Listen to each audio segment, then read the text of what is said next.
because we don't want them to even take it. Our border is very secure, record-setting secure. We had 0 illegal aliens being admitted into our country for the last 8 months. That's hard for even me to believe, but the people that make up the lists are supposedly nonpartisan, but I would say they lean toward the Democrat side. And if they say that, I'm all for it. As you know, we've had a situation take place with respect to Venezuela. I want to just thank General Kane and his staff. The job that they've done is incredible. Nobody's ever seen anything like it. And once it did take place, I want to thank the leadership of Venezuela. We're getting along really well with them. The relationships have been very strong, very good. And they have informed me that they feel there's very good security, very strong security. We're working with the various people involved, including Chris and Doug and everybody on the oil.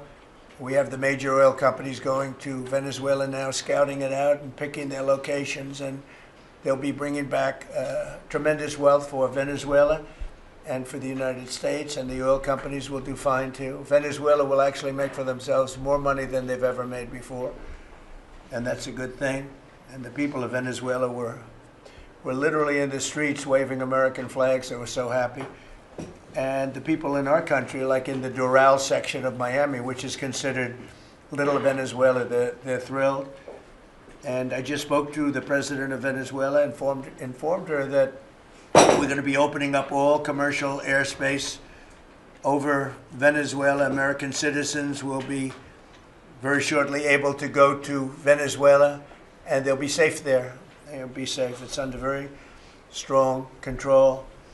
And the people of formerly of Venezuela, some want to go back and some want to go back to visit, and they're going to be able to do that. So I've instructed Sean Duffy and everybody else concerned, including the military, that if you would, by the end of today, I'd like you to have the airspace over Venezuela. Planes can go to Venezuela, opened up. Okay? Yes. Thank you very much. And I want to thank all of the people in Venezuela for what what they went through, and I want to thank the leadership for really they're doing a good job. And just as I promised, we've defeated the Biden inflation nightmare and achieved explosive new economic growth. The Atlanta Fed is predicting an astounding 5.4% GDP growth in the fourth quarter, and that's despite the fact that we had a Democrat shutdown. We would have had that number would have been 7%, which is a number nobody's ever heard of. And we've been given great national security because of tariffs, and we've also been given unprecedented income because of tariffs. Part of the income that we gave, $12 billion, we gave to the farmers of our country, so that yesterday I was up in Iowa, and they were very happy, Madam Secretary. Yes, sir. They were very, very happy. They were great. So the GDP growth in the fourth quarter was great, and it's going to be, I think we're going to have an amazing and incredible year. Hopefully we won't have a shutdown. We're working on that right now. I think we're getting close. The Democrats, I don't believe, want to see it either. So we'll work in a very bipartisan way, I believe, not to have a shutdown. We don't want a shutdown. And just yesterday, the S&P 500 hit 7,000 for the first time ever. There's never been any time at which it's done like that. And the other stocks also, I think it was 52 times for the Dow, had hit a record high. But the 7,000 was not a number that was even thinkable if you go back a year ago. So S&P hit 7,000 for the first time ever. The stock market has set, it's actually 53 all-time record highs since the election, adding $9 trillion in value to savings, retirement accounts, and 401ks. And I mean, everybody benefits, but we have record stock markets. Companies have never done well. And most importantly, if you think about it, after 4 years in which Biden got much less than $1 trillion of investment into our country, actually it was taken over 11 months, even though we're 12 months. In 11 months, we've taken in more than $18 trillion. So they did less than $1 trillion, Scott, in a period of 4 years, and we've done $18 trillion in less than 1 year. So there's never been anything like that. No other country has done those numbers, by the way, in history. 10 years ago, one country did $3 trillion. No other. We did $18 trillion. Is being invested now. Thousands of businesses, plants, equipment all over the country are being built right now. And they're going to be opening pretty soon. And when they open, you'll see numbers like nobody's ever seen before. The economy is doing amazingly well. I wish the press would report it, but people are finding out. They're seeing it. It's coming. It's becoming pretty evident. It's hard to hide. Biden inflation, which is really stagflation, cost the typical family $34,000. Think of that, $34,000.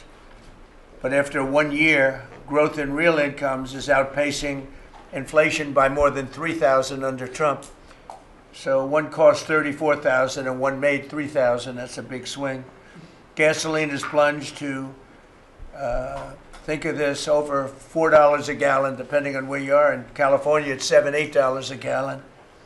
I was in Iowa, and they had $1.85, because I had it at $1.99 a gallon.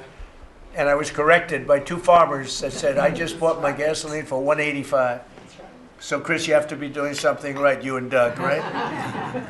But I don't want to give you too much confidence. You got to keep it going. We're drilling, I think I can say we're drilling more than at any time ever in the history. We're taking out more energy out of our land, but specifically, if you look at oil and gas, we've never been anywhere even close. Is that a correct statement? That is correct. All-time records. Yeah, great. It's a great job. Well, it's supply and demand. So that's going down rapidly. And, you know, when energy goes down, everything else goes down. They tried to do their thing. It was a disaster. Then they ran back very late to the Trump policy, but they didn't do the Trump policy. They cut leases. They did everything that they could do, but they lost it. And they were very high, and we're now less than $2 in many areas, $2.30 a gallon average.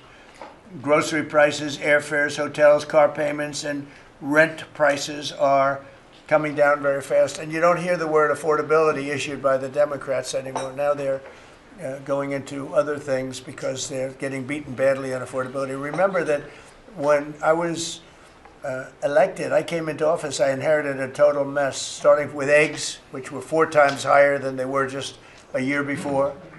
And Brooke got them down very quickly before Easter. They said they wanted me to buy plastic eggs for the egg hunt, at the very famous egg hunt at the White House. Sir, would you buy plastic eggs? I would buy a lot, of like 100,000 eggs. I said, we're not going to buy plastic eggs. And by the time we had the egg hunt a few months later, we had the prices down pretty good. And now they're really low. Now they're at a very low level.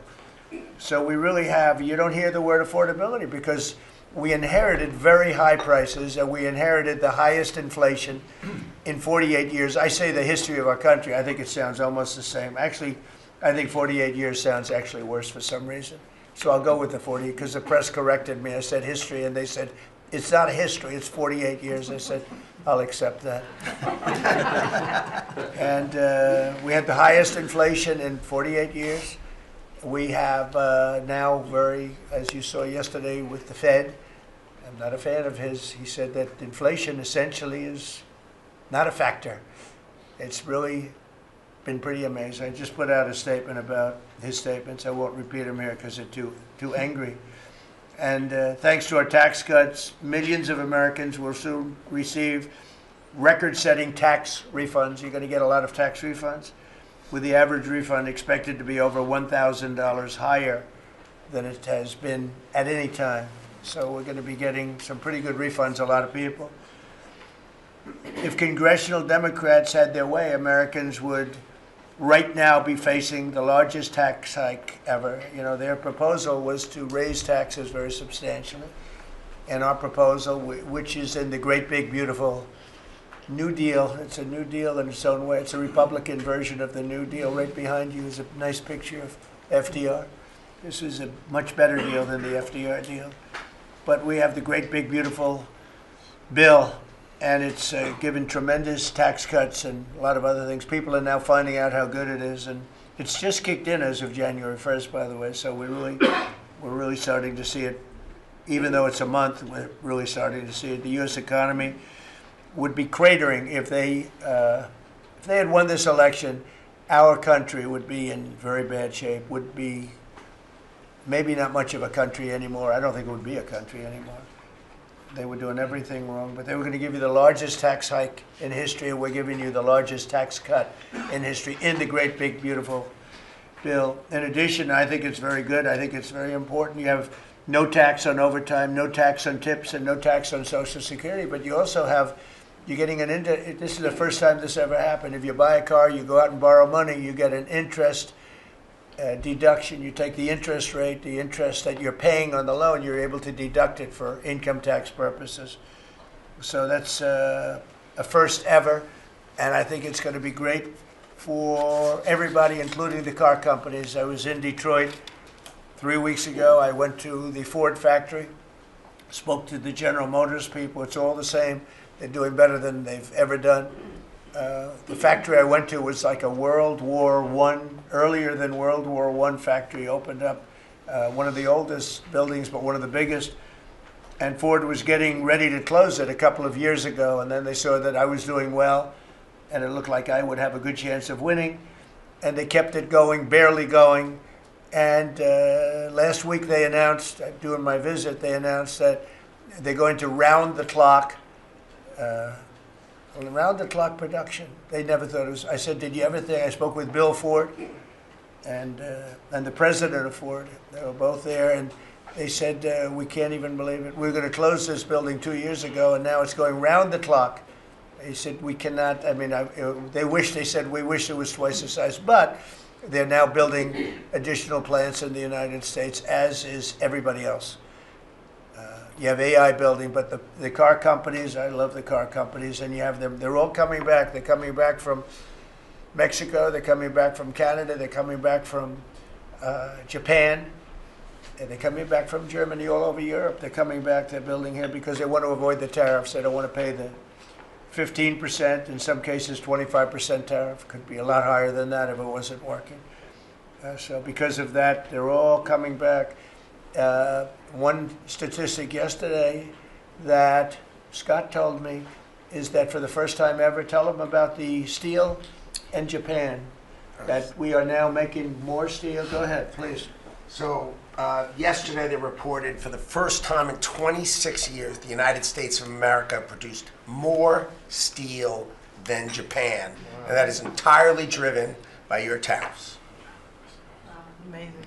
Or think of that.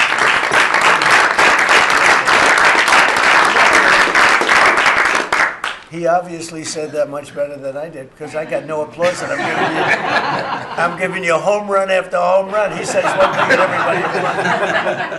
I should have saved that one for myself. No, but think of it. First time, and they read almost 30 years, but I guess it's what, 26, 27 years, that we are now producing more steel than Japan. Japan being a big steel producer. Japan and other countries really took our steel production away from us.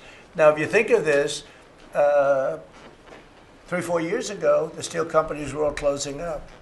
We worked a fantastic deal with U.S. Steel. We saved U.S. Steel. And now it's all coming about. But and that's just the beginning. There are a lot of steel plants right now being built.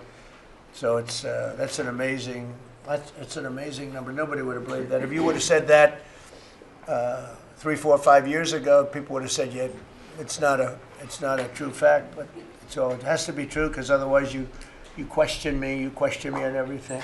I have to be extremely accurate. I don't exaggerate it. I don't want to exaggerate, because you will call me. You don't call other people, but you would call me under my most favored nations policy, which I think is the most important thing, Bobby, of all what we've done, because we're bringing drug prices down by 80, 90%, depending on the way. You could say 5, 6, 7, 800%. Depends on the way you want to calculate it, right? But let's go the old-fashioned way. But drug prices for prescription drugs will be down 80, 90%, 75%, 68%. They've only gone up for years and years and years. They've only gone up, and now we're going to have essentially the most favored nation. We're going to have the most favored price in the whole world. Whatever the lowest price in the world is, that's what we're going to pay. And I don't want to go into a big deal, but nobody else could have gotten this but this administration. I'm being very nice when I say that. The cost of prescription drugs is coming down by a number that was never even thought of. This will have a huge impact on healthcare, by the way, because obviously drugs are a big part of healthcare, and it will help repair some of the Unaffordable Care Act's damage that they've done, because the Unaffordable Care Act, which is Obamacare, it's unaffordable. It's not affordable, and it's a disaster. And hopefully we will be paying money directly to the people instead of giving the insurance companies the money. They'll go into a healthcare savings account or whatever it is. But think of it. We pay the money, billions and billions, really trillions of dollars going to insurance companies. We want that money to go to the people. They buy their own health care. And it's so popular. The problem we have is the Democrats are owned by the insurance companies. They're literally owned lock, stock, and barrel by the insurance companies, and they hate it.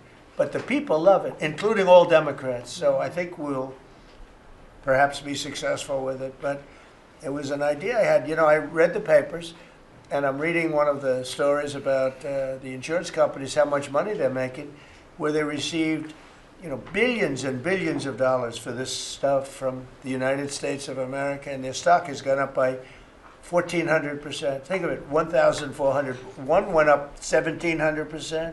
Numbers went up. If you go up 1,000%, you're doing bad in that business, right? And it's all because of the money. Not all, but mostly because of the money the United States pays the insurance companies. They say, this is big stuff. And I asked somebody, why don't we just pay the people directly? And they said, that's a good idea. It's funny, it's a very complicated business, but actually it's not so complicated. And I went to Bobby and I went to Dr. Oz. I said, can I talk to you guys about this? Is this the kind of money the insurance companies get? Yes. Why don't we pay the people directly? And the primary answer was that the Democrats will never go along with it. But the people go along with it, because I put it out, it went viral. It went viral. Susie, it went all over the place. It became the biggest story. I just said it. And so I think we have a great situation if we can do it. But if you think most favored nation policy for drugs will bring your drug prices down at levels. So now if they're selling a pill for $10 in London and $130 in New York, the London price will go up to $20 and we'll go down to $20. So we'll go from 130 down to 20. And by the way, Tariffs did it again, because the drug company said, we'll do it begrudgingly, but they were okay. But we'll do it, but no nation's going to approve it, because even if you raise the price by, like on a pill, $10 to $20, you're doubling the price of their prescription drugs. I said, no, they'll do it. And when I got them on the phone, I said, if you don't do it, we're going to charge you very substantial tariffs, more money than that's going to cost you. And they said, we'll do it. And before, I don't know that any other president even tried to do it. We can't find it.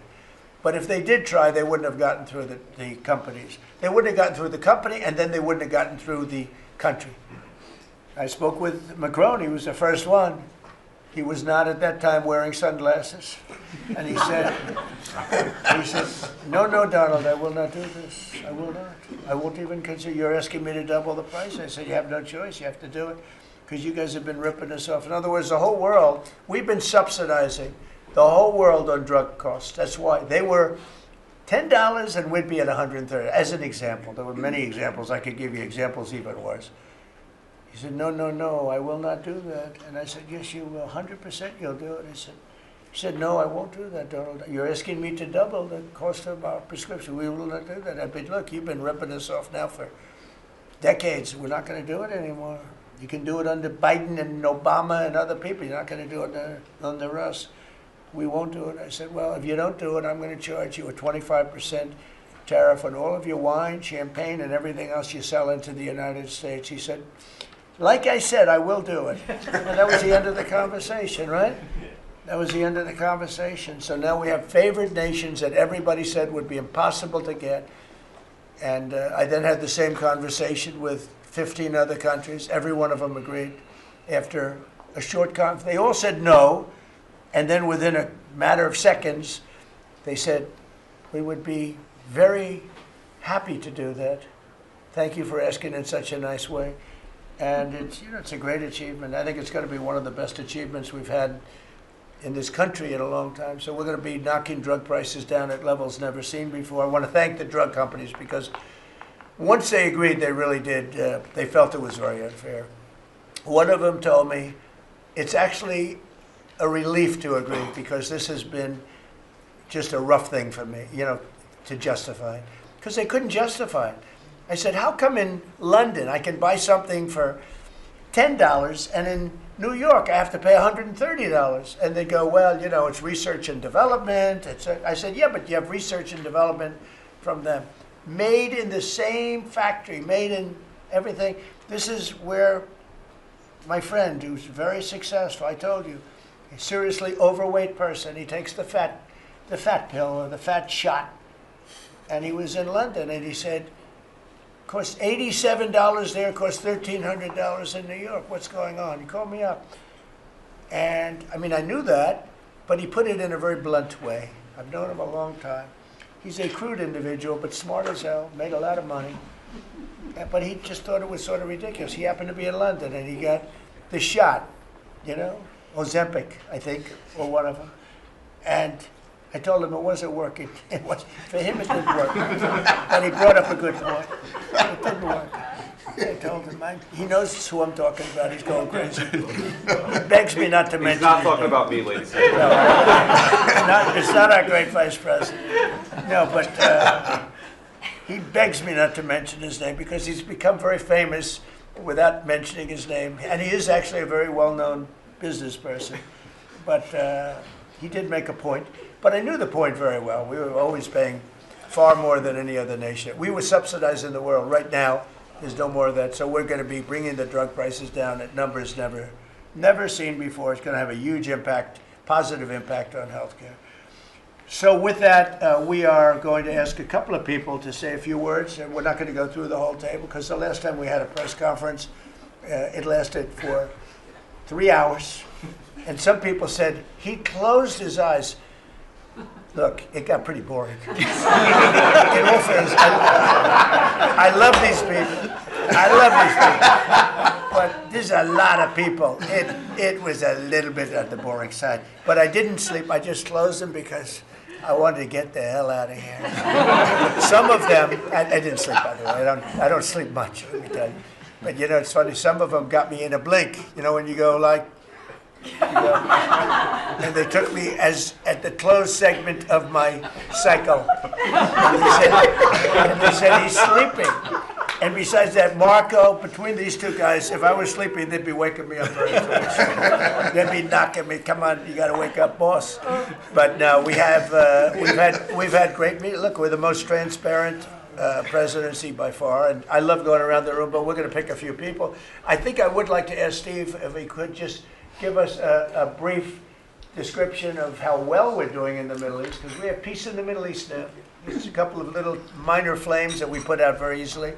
And very importantly, we got our last hostage back, which is incredible. Unfortunately, this was